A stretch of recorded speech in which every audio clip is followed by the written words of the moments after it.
This conference will now be recorded.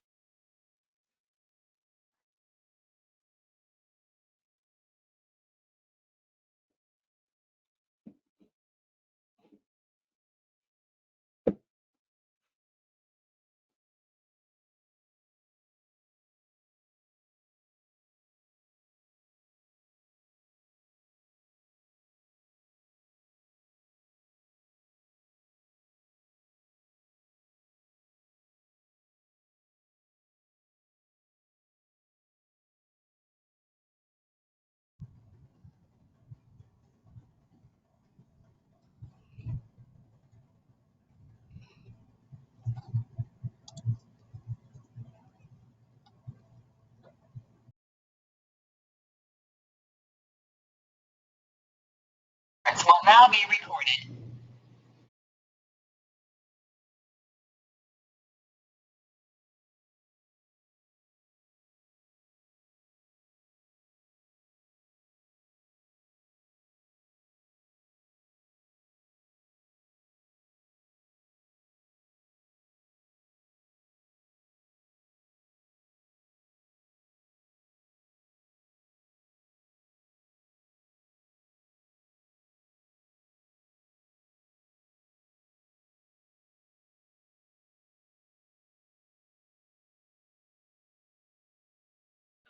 Hi, everyone. Thank you for joining today. I have 12 p.m. Eastern time on my clock, but we'll give a couple more minutes for people to join. I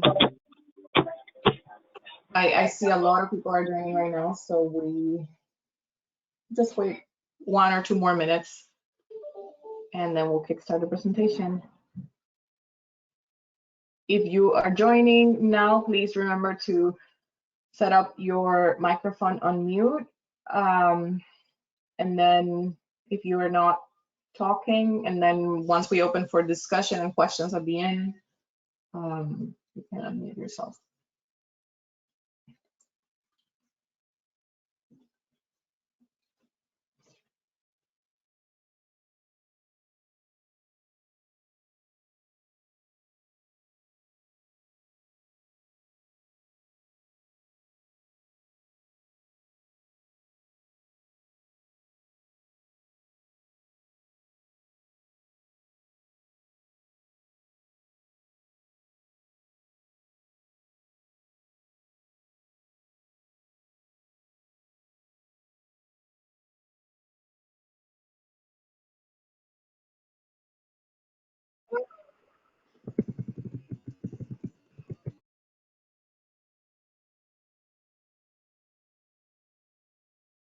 Okay, I think we can get started now. Thank you everyone for joining the eStar webinar series. Today we have Jessica Ewald talking about FASTBMD, and her advisor Neil Basu is also joining us. So I will pass it on to Neil to give us a little bit of an introduction about Jessica. Thank you. Great, thanks, Carolina. So first off, I hope that everyone's keeping well, and we're really grateful to the organizers for giving us this platform. My name is Neil Basu. I'm a professor at McGill University in Montreal, Canada, and it's really my pleasure today to introduce the speaker, Ms. Jessica Ewald. So in 2017, Jessica joined my team as a graduate student after completing her engineering sciences degree at Harvard with a minor in statistics. Within my team, she quickly assumed a leadership role in the Ecotox chip project that I lead, and in particular, the link between those that do ecotoxicological sciences and regulatory and other stakeholders. In addition to this, she's firmly planted herself in Professor Jeff Shia's lab here at McGill, where the focus on his lab is developing and deploying accessible, web-based, and friendly bioinformatics tools, which are used by hundreds of thousands of people per year. So standing on these diverse academic pillars, Jessica really realized an unmet need in our field, and as such, she took the initiative, harnessed creativity, assembled a good team, and relatively quickly developed and deployed FASTBMD, which she's now going to share with you today. She'll also call upon you momentarily to log on to www.fastbmd.ca and follow along with her. Jessica, the floor is yours. Thanks, Neil. I'm really excited to be able to share my work with everyone today. Right, here we go. So I'm going to start with an overview of my PhD work so far before moving on to some more specifics on transcriptomic dose response modeling, web-based software in general, and then the specific tool that I've developed. So I work a lot with toxicogenomics data, which fits into this paradigm shift in toxicity testing that many of you are working towards. Within this framework where we're trying to move from traditional exposures that are conducted in vivo, where we measure organism level outcomes, towards alternative methods where we're conducting in vitro exposures and measuring molecular level outcomes, toxicogenomics data promises to be this comprehensive molecular data that we can use to gain a deep understanding of what a chemical is doing to a biological system, and then hopefully to be able to use it to predict organism level outcomes. This is great, but one barrier that's currently in the way of being able to realize this fully is that toxicogenomics data is difficult to understand and analyze. Traditional results that are produced from bioinformaticians are typically lists of differentially expressed genes, sometimes hundreds or even thousands, and then sometimes we arrange these into these kind of fancy networks, which have great detail, but they're very difficult to synthesize and link to some adverse outcomes that regulators care about to ultimately use them to drive decision making. And so there are a need for more methods to synthesize this type of complex data down to results that have an intuitive interpretation, are actionable, and that are accessible and transparent. So this is the overall kind of knowledge gap that I've been trying to address with my thesis, where my overall objective is to design new statistical methods, visualization tools, and software for analyzing toxicogenomics data to support decision-making in the context of environmental toxicology. So this kind of key phrase that I want to highlight is supporting decision-making. What does this mean? So results that inform decision-making are highly context dependent. So with toxicogenomics data, the way that we would use them would be very different in one scenario to the next. And so nailing down the specifics of what we need require extensive user engagement. So an important part of doing this in my work has been using the concepts of design thinking, which is outlined in this diagram to the right. It's a well-defined kind of system for trying to better understand problems where we start with empathy. So we start with trying to put ourselves in the shoes of the people who are actually having the problem that we're trying to solve so that we can more clearly define it. And then once we have this clear definition statement, we can start to brainstorm and ideate different solutions. And then a really important part of this is to, as soon as possible, prototype and then test our ideas back with those same people. And then this continues to cycle through various iterations as we continually refine our solutions. These concepts are used widely in some other areas of science, such as engineering. So for example, my undergraduate engineering degree was largely framed around the concepts of design thinking in the same way that a more classical science degree might frame their program around the scientific method. So I've been lucky enough to have all of my PhD work embedded within the Ecotox chip project. The overall goal of the Ecotox chip project is to develop, test, validate, and commercialize qPCR arrays for Ecotox chips and a data evaluation tool, EcotoxExplorer.ca, for characterizing and managing environmental chemicals of regulatory concern. So while this started from some regulators and government scientists within Environment and Climate Change Canada, it now encompasses more than 120 members from academia, government, and industry. And so these are the group of people that I've been able to engage one-on-one and in small group settings at conferences, project meetings, and interviews to use their feedback to iteratively refine outputs that are in each of my thesis chapters. So this has really added to the PhD process for me. All right, so next I'll give an overview of transcriptomic dose response modeling, which is the focus of one of the chapters of my thesis. And I'll just give some background information so that, just a couple of slides so that everybody's on the same page here. So dose response analysis is fundamental to chemical risk assessment. I'm sure everyone here is familiar with terms such as LD50, benchmark doses, LOLs, and NOLs from experiments where we expose organisms to a wide variety of doses so that we can pinpoint the specific dose that leads to some change in the response that we're measuring. So this is traditionally done with apical outcomes, but we can do it with omics data as well. So in this case, we are just fitting a curve to the expression of each gene in parallel so that we can calculate a gene level benchmark dose for every single gene across the whole transcriptome. We then summarize all of these values into a plot like this to come up with this overall transcriptomic point of departure, or TPOD. This is commonly done either with pathways or more commonly with ecological species. When you don't have such good pathway annotation, we can just do it with this overall distribution like we see in the figure here. So this is really useful because it allows us to take this complex omics data set and collapse it down to a TPOD, which is one single number.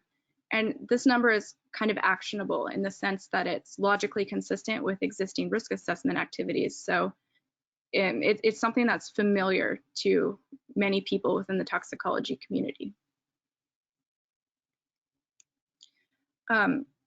People are even more excited about this because it's been shown quite well that transcriptomic point of departures have high concordance with point of departures calculated from apical outcomes. So this is a figure from a paper published in 2013 where there are results from 9 separate dose response experiments with the transcriptional point of departure along the x-axis and a point of departure calculated using apical outcomes along the y. As you can see, they're both very similar. And then I'd also like to point out that this apical outcomes came from a 2-year exposure, whereas these transcriptional point of departure came from a much shorter 13-week exposure. And since this has been studied, this has been shown again and again with even shorter exposures before collecting transcriptomics data. And I know Jason O'Brien spoke in this webinar a couple months ago, and he showed a lot of these sorts of results. So all of these kind of results have led to the regulatory community to actively develop best practices. So an important output from that has been this National Toxicology Program's research report on their recommended approach to genomic dose response modeling. There's stuff on experimental design in there too, but the stuff I was more interested in are the steps that outline the statistical approach. Since this has been published, there's still been continued community engagement, one example being the HESI STAR TPOD working group that meets once per month. All of these recommended methods are implemented in 2 software that I'm aware of. So there's BMD Express, which was first published in 2007 with a major update in 2019. It's Java-based and it has a local installation. And this has been well used over the last number of years. And then there's the software that I've developed, which is a web-based software. So you can access it by just visiting a website. And it's been online since spring of 2020. All right, so before talking about FASTBMD specifically, I'm going to take a step back and look at web-based software for omics analysis in general. So the cost of sequencing has fallen at a rapid pace over the last 2 decades, and advances have also been made in mass spectrometry-based methods that we use to collect metabolomics and proteomics data. And because of this, omics data is now ubiquitous across the life sciences. And the bottleneck is increasingly becoming data analysis and interpretation.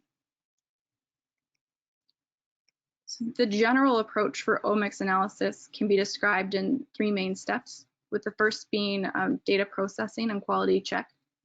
We then move on to statistical analysis and visualization. So some common examples would be conducting comparisons across treatment groups using t-tests.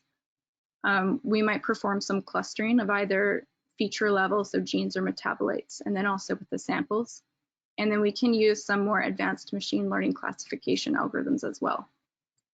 The third and generally final step is functional interpretation, where we try and take the results that we highlighted as statistically significant with statistics, and we try to understand what pathways or biological processes they represent by comparing them to existing pathway libraries such as KEGG or gene ontology. So there are a lot of software solutions out there, but a lot of them require programming, and so they're more geared towards data scientists or people who are very comfortable writing scripts. And so there's a growing gap for everybody else, especially with all these new people who are on the scene with omics data as it's becoming more and more accessible.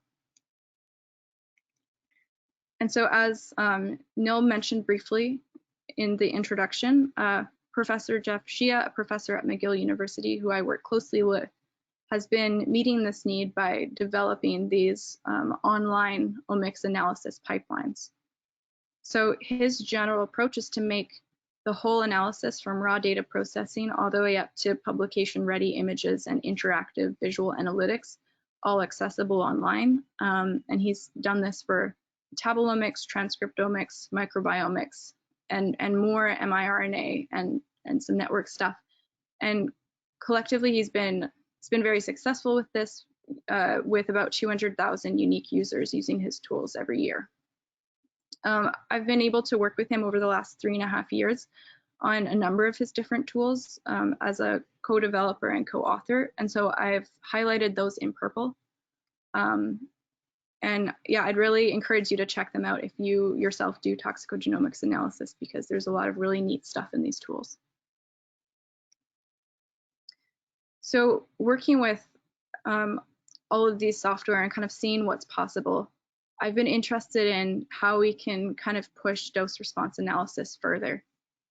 We talked about how we can take all of this complex data and collapse it down to a teapot, which is very useful, but it's relatively uninformative when we consider how much rich information we're getting with omics data. And so a question that I'm interested in is how we can look at these extremely rich detailed results like lists of differentially expressed genes and affected pathways, and how can we interpret this without overwhelming end users, particularly people who aren't used to seeing bioinformatics results or doing bioinformatics analyses themselves. So one answer or potential solution could be using interactive visual analytics. So in visual analytics, we try to combine the data analysis and visualization into the same step, into an integrated environment. And these tools are designed to facilitate information intake and reasoning. So in a well-designed visual analytics system, you should be able to kind of rapidly formulate and test hypotheses about your complex data set in a way that also is able to integrate context-specific information. So with bioinformatics, this would likely be through the use of gene set libraries or other more application-specific databases, for example, the comparative toxicogenomics database. Some examples of how this works in Professor Shia's tools is this. I'll show some this interactive heat map and then some networks. So in this system, along this left-hand panel are all of the differentially expressed genes from your analysis, maybe several hundred or even up to several thousand. And then we can perform, using these drop-down methods, various hierarchical clustering methods on both the genes or the samples. Then it's all interactive, so you can take your mouse and drag it over a section of interest. So, for example, I've selected this last little cluster at the bottom, and that makes it available in this main focus view, where if you highlight over the gene, you get a bunch of information on what that gene is, and you can link to the NCBI page, and you can see the gene symbols there. Then on the right-hand panel, you can perform enrichment analysis on whatever genes are in this focus view using a whole bunch of different gene set databases. So you can see how in this kind of integrated system, you can very quickly arrange your data in different ways, visually identify patterns, and then perform statistical enrichment analysis on it. And then all these results you can download in various formats. There's also a number of network tools that I've helped to work on. So network analyst and omics analyst are some examples.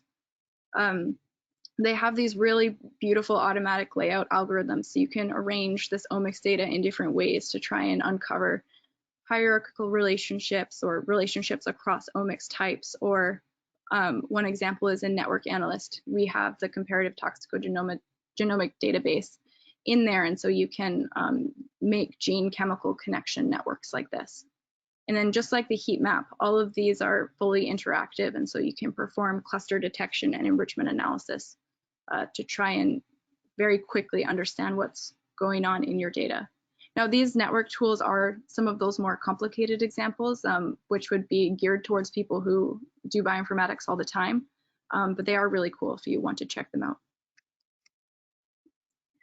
So it was working with all of these tools that maybe kind of realized that we could unlock a lot of this potential for TPOT analysis. So all of this upstream data processing and then downstream visual analytics and enrichment analysis, all in a system that's very accessible to non-data scientists and doesn't require any sort of local installation.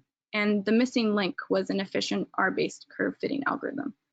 So it has to be efficient because if we're hosting it online, we have to be able to deploy it for a large number of users. And so that was kind of the focus.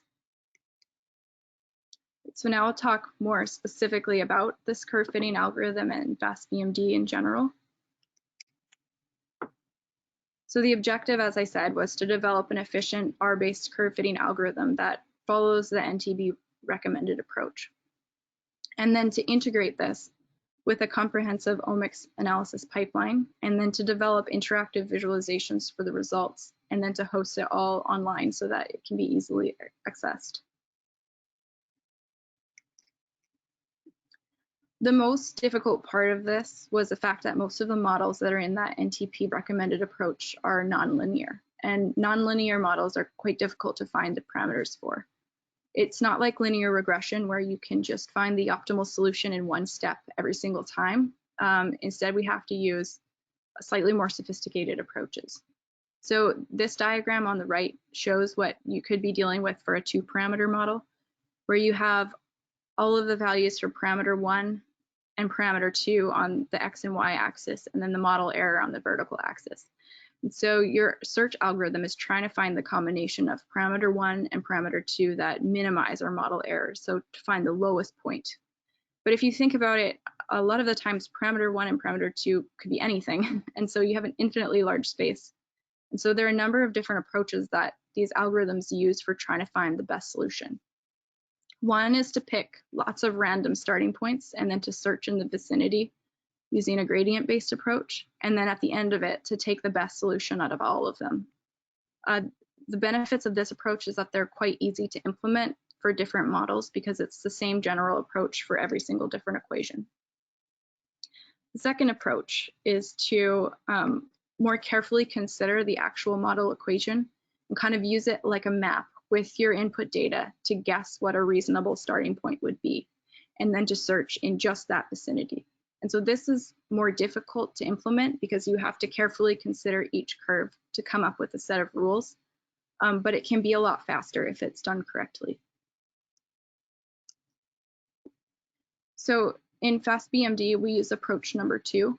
So this was kind of like a week during one summer where I was actually finally just doing math with pen and paper, what I thought I'd never do when I was taking all my math classes in undergrad, where I was just transforming each model until I could solve it with approximately with linear regression. And then we use these approximate solutions as starting values for the parameter search algorithm. And then we greatly limit the number of steps, so the model either fails or converges very quickly. So this is a well-established approach. I was using this book called Dose Response Analysis using R as my guide as I was going through this. And there have been several other dose response algorithms that have been published that are doing something similar, although they're using different models and a different benchmark dose calculation method than the NTP recommended approach. So once we had this efficient curve fitting algorithm, we could embed it into a more comprehensive workflow. So the workflow in FASTBMD has 5 main steps.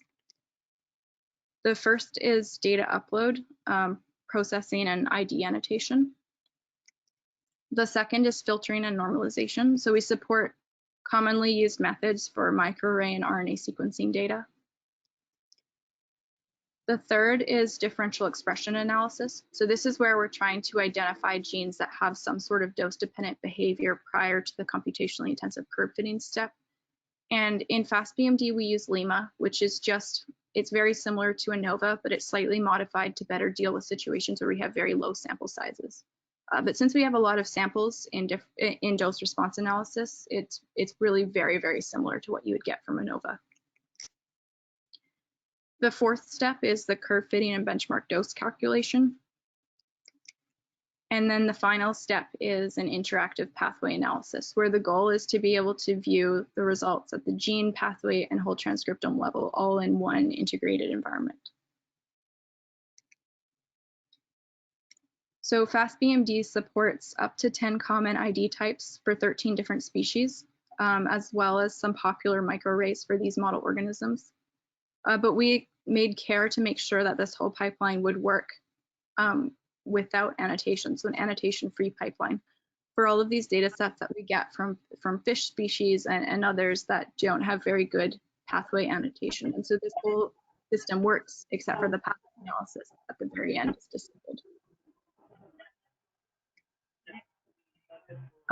FASTBMD is hosted online with the same framework that GI uses for all of his tools. So all the statistics are done in R, and the static visualization is done in R. The interactive images are done in JavaScript, and then all of this is kind of stitched together with Java in the back end. And then the tool itself is hosted on a Google Cloud instance. So this allows us to scale it up or down depending on how many people are using it, except for the curve fitting, which is sent to a dedicated server on McGill's campus that has a little bit more computational power.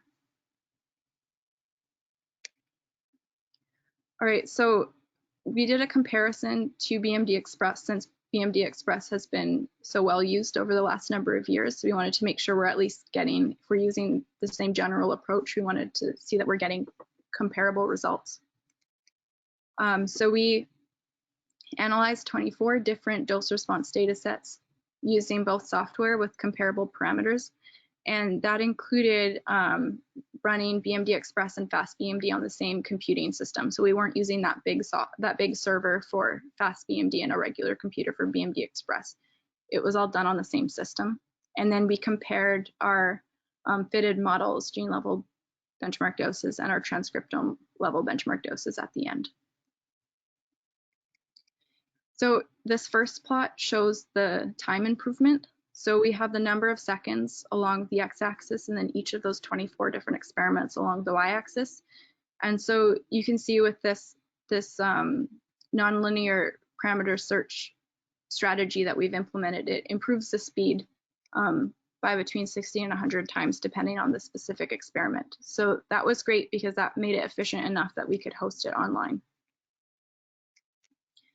The second plot is showing the transcriptomic benchmark dose, or the TPOD, from FASTBMD compared to BMD Express for those 24 different experiments.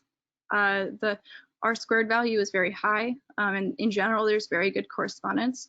There are several instances where those values are less similar, but when we looked into those results more, those are largely from the experiments that had the lowest dose-dependent transcriptomic signal. So those were cases where we were calculating this overall TPOD value from only like 10 or 20 gene level benchmark doses, whereas once we had 50 or 100 or more, then those results became very, very similar to each other.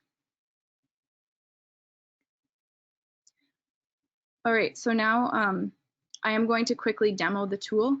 So if you'd like to follow along and just click through the steps with me, you're welcome to go to fastbmd.ca. If you'd like to just watch, that's fine too. Right.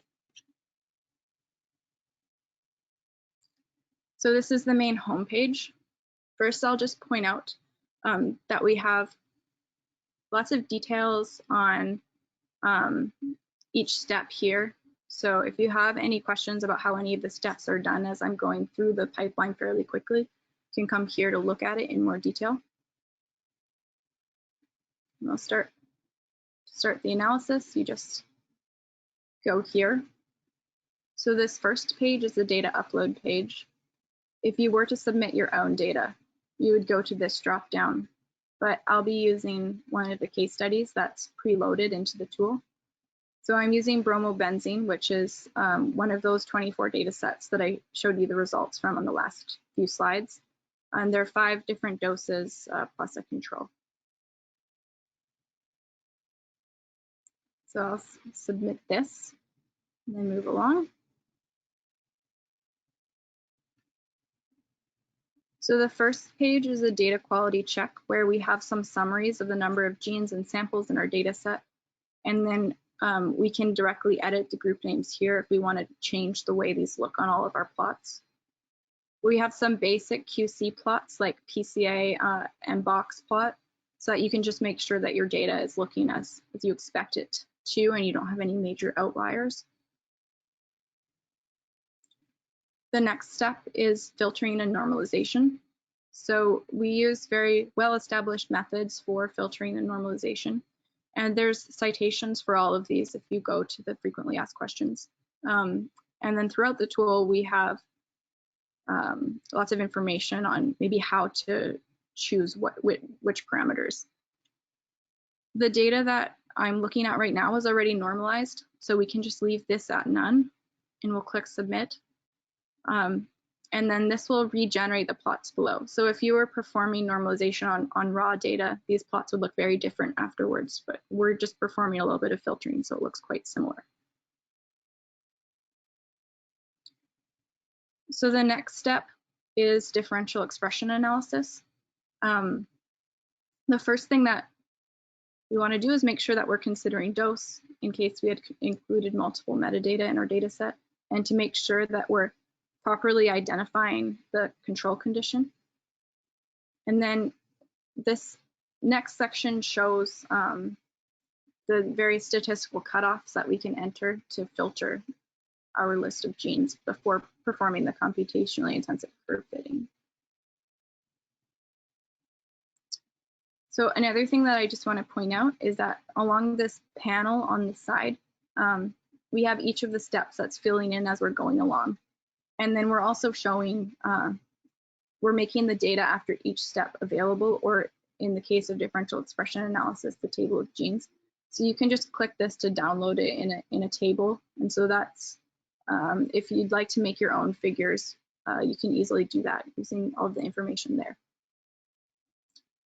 So you can, there's about 262 genes that passed all of these thresholds, and we can look at the results for each dose separately if we'd like to. So this can kind of give you a sense of how strong your transcriptomic signal is in your data set. So this is one of the lower doses, and it has relatively few differentially expressed genes, with the significant genes here indicated with red or green. We have the fold change along the x-axis, and then a measure of the p-value along the y-axis. So if we change this to the highest dose, this will just take a few seconds to update, and you'll be able to see there are a lot more differentially expressed genes in this higher exposure group. You can see this looks much more like a classic volcano plot now that we have some effects going on. The result table has all of the basic statistics, and if you click one of the genes, it'll open up the page in NCBI. So we try to make it really easy to find information, more information on the specific genes.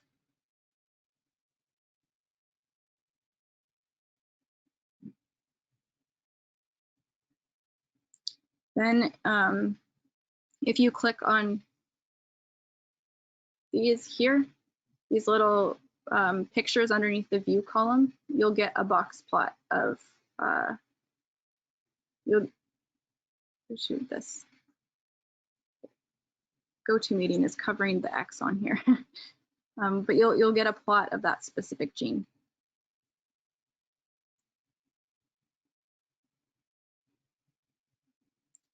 The next step is the curve fitting step. So here we have the 10 models that are in that NTP recommended approach. And by default, we have all of them selected except for the higher order polynomials. And then we have some statistics on that are more specific to the actual curve fitting. So I'm just going to click submit. And again, if you want to know more details on any of those, there's lots of information in the FAQs. So this will take typically about 20 to 30 seconds. It could take up to a minute or two if you have like 2,000 genes that you're fitting curves to. I'll also point out right now at the bottom of this navigation panel on the left-hand side, we have this download all button. So if you click that, you'll get a zip file with all of the figures and all of the tables that you've been generating throughout the analysis. And then there's also this report generation button, where if you click this, it'll generate a PDF that has all of the figures as well as all of the parameters that you used in each step. So the idea is that you could download all of your results, generate a report, and then save it in the same place so that you know exactly how those results were generated. All right, so of those 260 or so genes that we were fitting curves to, we found models that passed all quality criteria for 237 of them, and benchmark doses that passed all the quality criteria for 235. We have some basic summary plots that show these results. So this is a density plot of all of the gene level benchmark doses with some of these statistically based TPOD values. And we've included this thinking about people who will be running this on the annotation-free mode. And so they won't be able to do the pathway analysis in the next step. We have a bar plot with the distribution of best fit models, and then we have a BMD result table. So it's organized according to BMD. Again, if you click on the gene name, it will open the NCBI page, and then we can click these individual plots to get to see what the results look like for individual genes. The final step is the curve fittings, or is the interactive pathway analysis. This one takes a little bit more to load, and the first thing that pops up is just a bunch of information on how this page works, because it's a little bit more in depth. But since I'll be walking you through it, I'll just close this. So first of all, on the top left-hand panel, we have all of the genes and their benchmark doses. And so again, if you click on one of these, it will show up in the bottom panel down here. If we go over to the right panel, we can perform pathway analysis on all of our gene level benchmark doses. So we have a bunch of commonly used libraries in here. So I'll just leave it on KEGG and click submit. And so by default, this will return all of the results organized based on the median BMD of all the genes within that pathway, without any mind to what the statistics are, but we can filter that to see only the most significant values. Now, if you click a pathway, it will highlight the location of the genes within this overall distribution of benchmark doses. And it will also put a little colored box by them next to the gene name and the gene table so that you can easily find those and look at them if you want to.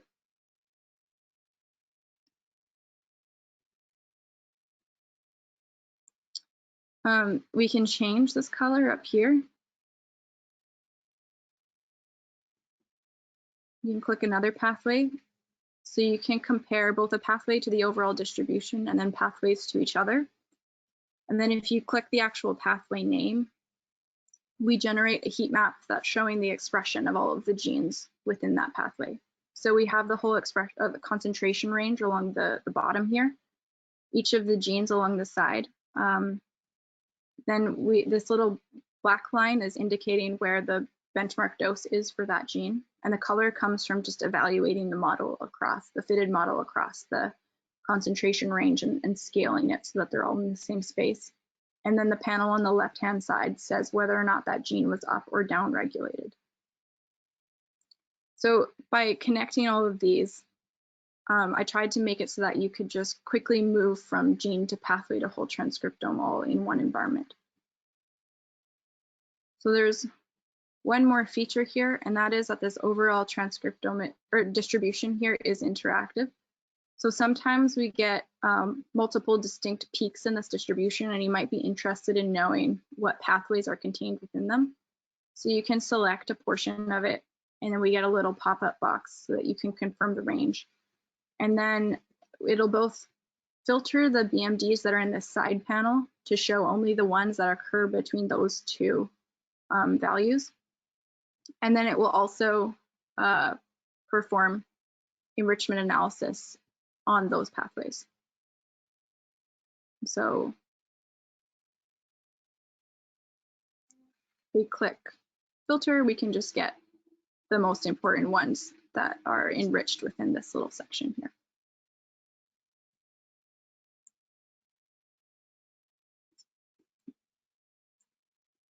Okay. And the computer's working pretty hard to be doing this and video chat at the same time, so this page is a little slow. All right, so that's it for the demonstration. I'm going to go back to the presentation now. But if you're working through this, I have all my contact information on this tab in case you are using it and you notice something that you think is wrong, or you have some ideas of what else can be done. Okay.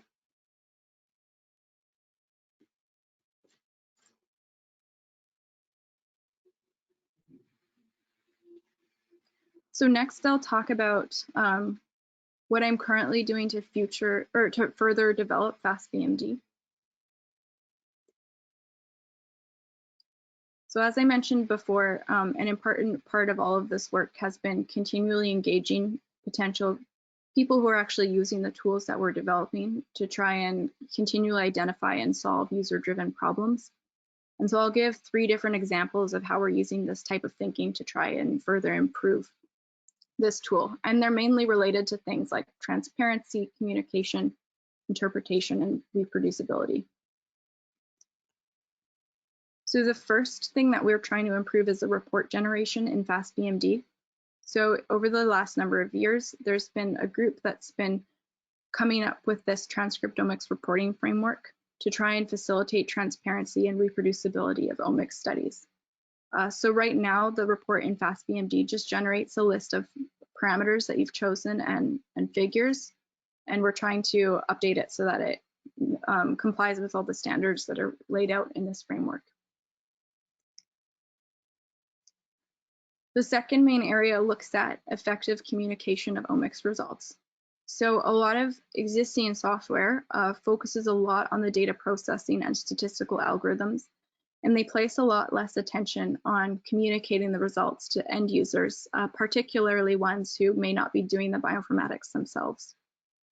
This type of attention and thinking is critical for uptake in real-world settings, and so it's important that we start developing more effective omics communication tools. So this would bring together several different areas like high quality data and sound analytics with the appropriate context, and then visualizing it all in a way that makes it easier to understand. And so in general, I think we need more user-centric design for these omics results. We've focused on this more specifically with looking at the pathway level results.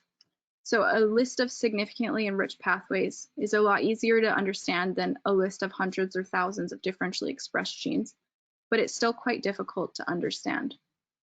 So we often have a mix of, when we use these default pathway libraries like KEGG or Gene Ontology, we often have a mix of detailed and extremely general pathways all in the same list, which is a little bit difficult to understand.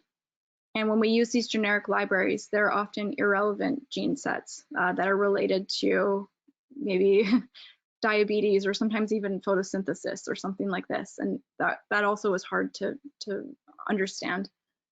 And then what I found when I show pathway results to people who haven't encountered these kind of results before, they find enrichment p-values really weird, and they just prefer to look at the fold changes of the genes within the pathway, in addition to maybe some p-value telling the significance, just because it's a more intuitive way of looking at the effect size.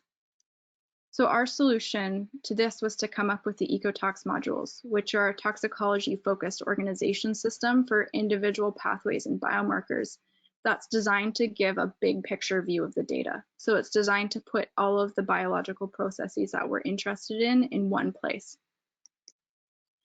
So here's an example of an image that's made with the Ecotox modules.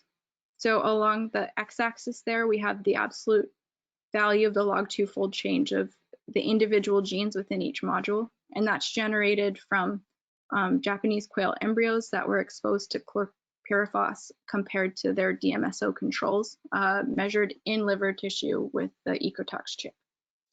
And then along the y-axis, we have all of the modules sorted from those most affected to those least affected. And then we've used just some threshold based on the mean fold change to determine whether or not we should highlight some of these modules as being more heavily affected. And so what you can see here is that you get this nice big overview picture of the whole transcriptome that's relevant to toxicology, and it just kind of helps you wrap your head around what's going on. So we've integrated this into Ecotox Explorer. So this is an interactive summary image that we have in the tool. And you can see it goes from the whole Ecotox chip on the left to the 5 overall processes and then down to the 21 specific modules. And if you click one of these, you'll get a table of the gene level results. And then if you click on a gene, you'll be able to see the distribution of individual expression values. And so the goal here isn't to oversimplify or hide these details at the gene level, but rather to place them within a wider context so that it's not overwhelming and you can kind of go through the results in a logical and consistent way. So we've integrated the curve fitting algorithm into Ecotox Explorer so that it works with the Ecotox chip qPCR data. And so we're able to use these Ecotox modules to interpret some of the dose response results. And we have plans to incorporate the Ecotox modules into FASTBMD as well, because we think that they provide some nice summary images for the pathway level analysis. All right, the final little area of future work that I'm going to talk about is what I'm currently working on the most, and it has to do with batch effect in transcriptomics data and how this limits reproducibility of our results. So batch effect is a well-known problem with omics data. There's an example of it in this figure on the right, where often when we measure, even using relatively similar experimental systems where we're measuring the same things, when we look at these samples in an overall PCA plot, there's more variation between batches than there is between experimental conditions within batches, suggesting that it might be quite difficult to just directly compare raw expression values that are measured in different contexts. This is quite concerning, especially when we think about how a lot of these new predictive biomarkers or predictive models that we get really excited about with new studies are often developed with large data sets that come from a single source. So they're often developed using TG Gates data or TCGA data. And what a group from Stanford has been pointing out in a number of papers recently is that these single source sophisticated statistical models often fail translation to real world settings. And so they advocate for embracing as heterogeneous and messy data as possible, as early as possible. And so transcriptomic dose response modeling is one of these detailed, sophisticated statistical methods. And so I think that this is something that we have to start thinking about a little bit more. So I wanted to kind of just look at this directly to get as many batches together that I could and see what the extent of comparisons that we can make across batches are and how big of a problem is this.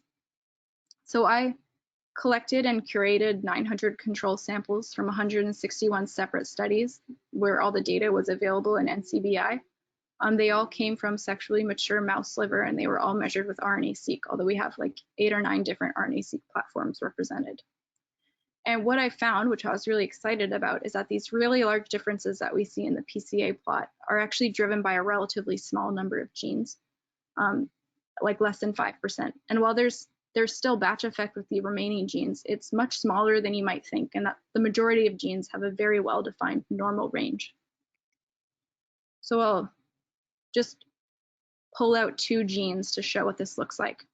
So these are the density plot of control expression values from just 2 batches for these 2 genes, and you can see there's definitely some differences between batches. But when we look at all 900 samples from all 161 studies, and we plot them all on the same range, and we look at them relative to the range of expression values across the whole RNA-seq profile, we see that they actually fall within this fairly well-defined range.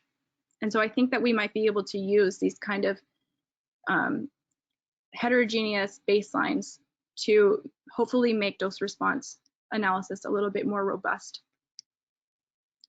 So I'm interested in trying to use this to calculate different benchmark responses using these databases of study controls. So right now in the kind of standard method, we calculate our benchmark response as the mean of the control expression plus or minus 1 standard deviation. We use that as our benchmark response, and then we use that to calculate our benchmark dose. If we were to use the baseline expression data instead, I'll just show you an example of what that could look like for 1 gene. So these are those baseline expression values for CYP1A2, and then laid on top of that are some data from a dose response study in mouse liver using TCDD. So these are the increasing doses of TCDD, with those orange ones on the left being the controls, and then the pink ones on the right being the highest dose. And so if you were to think about a traditional benchmark response using our standardized methods would be defined by the bounds on these control values, whereas the baseline value would be much wider. It would be that entire baseline expression.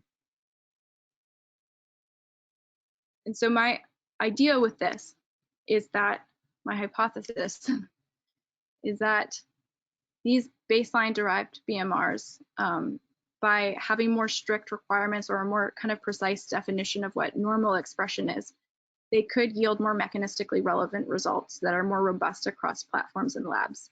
And I make this specific hypothesis following from a lot of analysis that I've been doing with general perturbation analysis. So not dose response, just comparing any treated samples to my baseline. And what I've been finding is that the pathways and genes that are highlighted are very relevant to the main mechanism that's been described in those original studies that generated those data. And so I've been collecting dose response studies that were measured with RNA sequencing data in mouse liver. I have 5 or 6 now that I found, and I'm excited to try and compare this baseline benchmark response with the standard deviation derived benchmark response and see how these results vary. So this is what I'm actively working on, so stay tuned for more results.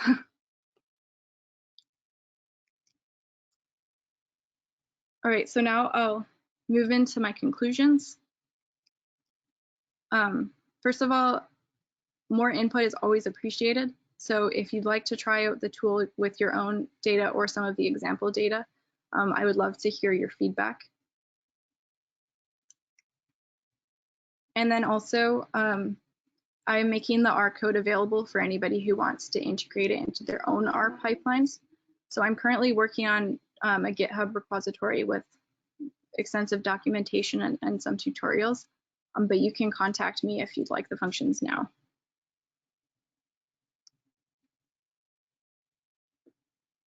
All right, so overall, toxicogenomics data holds great promise for developing these alternative toxicity testing methods. And one exciting approach is omics dose response analysis. FASTBMD is a web-based software for rapid dose response analysis. And future developments of both FASTBMD, but also just toxicogenomics analytical methods in general, should focus on user-driven needs so that we can take this whole standard pipeline for analyzing omics data and make sure that we're really using the whole thing to, at the end of the day, drive decision making. Right, so I'd like to thank a lot of people everyone in the BASU and SHIA labs, as well as my PhD supervisory committee. Thanks to Othman Soufan, who is a co-author of FASTBMD, and to the whole Ecotox chip project and everyone who's generously provided feedback on FASTBMD and the other tools. And so I guess with that, I will open up the floor to any questions. Thank you. Thank you, Jessica. That was a great presentation. Okay, so we're taking any questions. Please unmute yourself. I think I muted everyone. So make sure you're on mute if you're ready to pose a question. Jessica, this is Matt Wheeler from NIHS. I want to first congratulate you. This is a beautiful talk, and it's an absolutely gorgeous interface. What you've done is amazing. I want to ask a question though about the computation of the BMD, BMDL. I'm absolutely interested in talking to you more and trying to see how you compute the BMDL as fast as you do, because that's something that I've been interested in for a very long time, and I definitely can't do it as fast as you've been doing it. So I'd be interested in understanding more about that. Yeah, sure. I can give a brief answer right now, and then I can talk about more specifics later if you're interested. I use the log likelihood profiling method, and there was a way of doing it so that you transform the model so that these confidence intervals are actually like part of the equation, and then you guess those parameters for your transformed model based on just solving for what those values should kind of be, and then use those as your starting parameter guesses, and then you run the algorithm to find these to find these nonlinear parameters in your transformed model.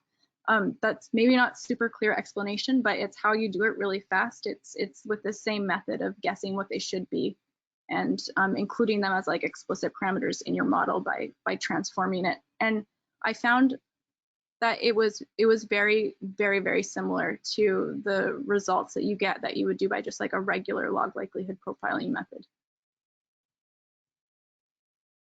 Excellent, thanks. Maybe I'll be sending you an email to find a little bit more about the transformation method. Yeah, sounds good.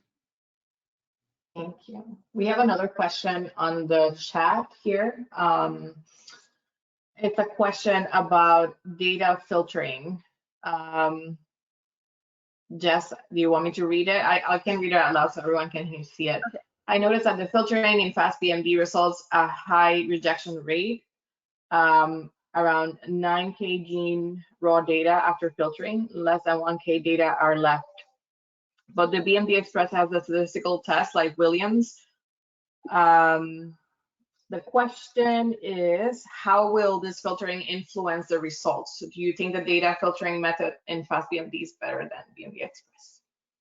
Oh, so I think this is probably just a little misunderstanding, because that 9,000 was not the number that were filtered, but that was the number of data that were read that made it through the filter.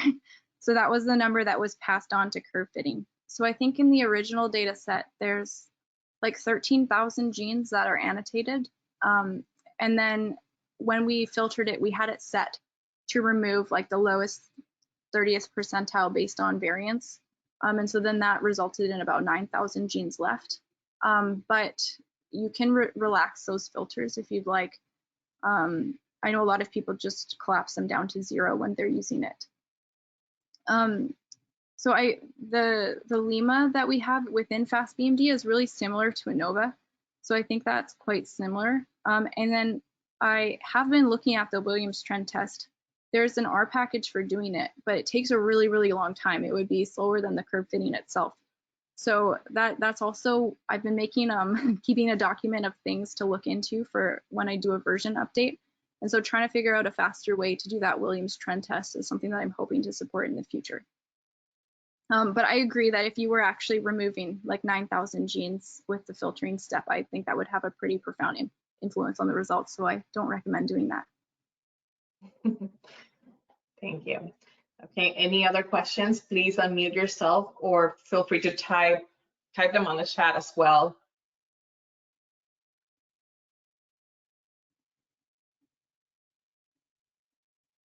We have one more here. Go ahead, Jessica. This question is asking if there's a way to upload data sets from multiple chemicals into one analysis to enable comparisons across chemicals. Yeah, this is something that I'm interested in looking into. There are like batch processing methods that are available in some of Dr. Shia's other tools, particularly his ones that support meta-analysis, where you upload a whole bunch of data sets and then apply the same methods to each one. So I am interested in doing that in the future, but it's just a matter of prioritizing all of the things that I want to do. So I am thinking that for people who have really big data sets, just having that R script might be helpful for them to integrate into their own pipelines.